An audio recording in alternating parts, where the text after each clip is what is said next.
ಪ್ರಿಯ ಭಕ್ತ ಮಹಾಶಯರೇ, ಉಡುಪಿ ಜಿಲ್ಲೆಯ ಬೈಂದೂರು ತಾಲೂಕಿನ ಉಪ್ಪುಂದ ಗ್ರಾಮದ ರಾಷ್ಟ್ರೀಯ ಹೆದ್ದಾರಿ 66ರ ಮೂಲಕ ಹಾದು ಹೋಗುವ ಉಪ್ಪುಂದ ಗ್ರಾಮ ದೇವಳದ ಮುಖಮಂಟಪದಿಂದ ಮೊದಲ್ಗೊಂಡು ದೇವಿ ದುರ್ಗಾ ಪರಮೇಶ್ವರಿ ಸಾನ್ನಿಧ್ಯದಿಂದ 100 ಅಡಿ ಅಂತರದಲ್ಲಿ ಪುರಾಣ ಪ್ರಸಿದ್ಧ ಐತಿಹಾಸಿಕ ಹಿನ್ನೆಲೆಯುಳ್ಳ ಶ್ರೀ ಭದ್ರಕಾಳಿ ಮತ್ತು ಭೂತರಾಯ ದೇವಸ್ಥಾನವು ನಂಬಿದಂತ ಭಕ್ತರ ಇಷ್ಟ ಕಾಮನೆಗಳನ್ನು ಪೂರೈಸುತ್ತಾ ವಿಹಂಗಮವಾಗಿ ನೆಲೆಯೂರಿದೆ. ಹಸುರಿನ ವೈಭೋಗವೇ ಹೊತ್ತು ನಿಂತಂತ ತೆಂಗಿನ ತೋಟದ ನಡುವೆ ಬೋರ್ಗೆರೆತದ ಕಡಲ ಸದ್ದು ಒಂದೆಡೆಯಾದರೆ ಪ್ರಶಾಂತವಾಗಿ ಹರಿಯುವ ಸುಮನಾವತಿ ನದಿ ಇನ್ನೊಂದೆಡೆ. ಇಂತಹ ಪ್ರಕೃತಿಯೇ ಹಾಸುಹೊಕ್ಕಾಗಿರುವ ಉಪ್ಪುಂದ ಗ್ರಾಮದ ನದಿಕಂಠ ಎನ್ನುವ ಸ್ಥಳದಲ್ಲಿ ದೇವಿ ಜಗನ್ಮಾತೆ ಆದಿಶಕ್ತಿಯು ಭದ್ರಕಾಳಿಯಾಗಿ ನೆಲೆ ನಿಂತು ಭಕ್ತರನ್ನು ಸಲಹುತ್ತಿರುವುದನ್ನು ನೋಡುವುದೇ ಒಂದು ಭಾಗ್ಯ.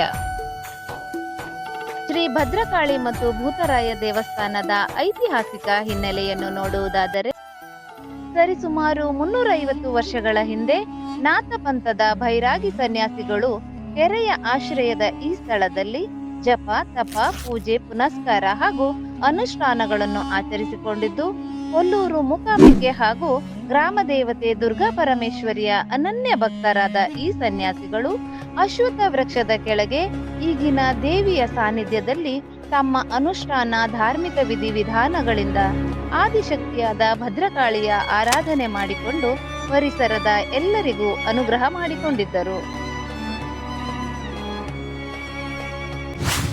ಕಾಲಕ್ರಮೇಣ ಭೈರಾಗಿ ಸನ್ಯಾಸಿಯು ಸಮೀಪದ ಕೃಷ್ಣ ಕಾರ್ವಿಯವರಿಗೆ ತನ್ನ ಮಂತ್ರದೈವ ಶಕ್ತಿಯನ್ನು ಧಾರೆ ಎರೆದು ತನ್ನಲ್ಲಿ ಇದ್ದ ತಾಳೆಗರಿ, ಮಂತ್ರದಂಡ ಎಲ್ಲವನ್ನೂ ಕೊಟ್ಟು ಮುಂದೆ ಅನುಷ್ಠಾನ ಕೊಟ್ಟು ನೆರವೇರಿಸಿಕೊಂಡು ಬರಬೇಕೆಂದು ಆದೇಶಿಸಿ ಸನ್ಯಾಸಿಯು ರಾಮೇಶ್ವರದತ್ತ ಮುಖ ಮಾಡಿ ಅಲ್ಲಿಯೇ ತನ್ನ ದೇಹತ್ಯಾಗ ಮಾಡುತ್ತಾರೆ. ಈ ಎಲ್ಲ ಹಿಂದಿನ ಮಾಹಿತಿಯು ದೇವಸ್ಥಾನದಲ್ಲಿ ದೊರೆತ ಸುಮಾರು ಕ್ರಿಸ್ತಶಕ 1772ರ ಕಾಲಮಾನದ ತಾಳೆಗರಿ ಗ್ರಂಥಗಳ ಮೂಲಕ ತಿಳಿದು ಬರುತ್ತದೆ. ಆಗಿನ ಕಾಲಘಟ್ಟದಿಂದ ಇಲ್ಲಿಯವರೆಗೂ ನಿತ್ಯ ಪೂಜೆ, ನೈವೇದ್ಯ ಕಾರ್ಯ ನಡೆಯುತ್ತಾ ಬಂದಿದೆ. ಈ ಮೊದಲು ದೇವರ ಮರದ ಮೂರ್ತಿ ಇದ್ದು 2010ರ ಪ್ರಶ್ನೆಯಲ್ಲಿ ಚಿಂತಿಸಲಾಗಿ ಪುನಃ ಪ್ರತಿಷ್ಠೆಗೊಂಡು ಚಂದ್ರಕಾಂತ ಶಿಲಾ ವಿಗ್ರಹವಾಗಿ ರೂಪಿಸಲಾಯಿತು. ಹಿಂದಿನಿಂದಲೂ ನಡೆಸುತ್ತಾ ಬಂದ ನವರಾತ್ರಿ ಆಚರಣೆಯಲ್ಲಿ ನವದುರ್ಗಾ ಪೂಜೆಯೊಂದಿಗೆ ಸಪ್ತಸತಿ ಪಾರಾಯಣ, ದುರ್ಗಾ ಹವನ, ಮಹಾನೈವೇದ್ಯ, ಅನ್ನ ಸಂತರ್ಪಣೆ ಕೂಡ ನಡೆಯುತ್ತಾ ಬಂದಿದೆ.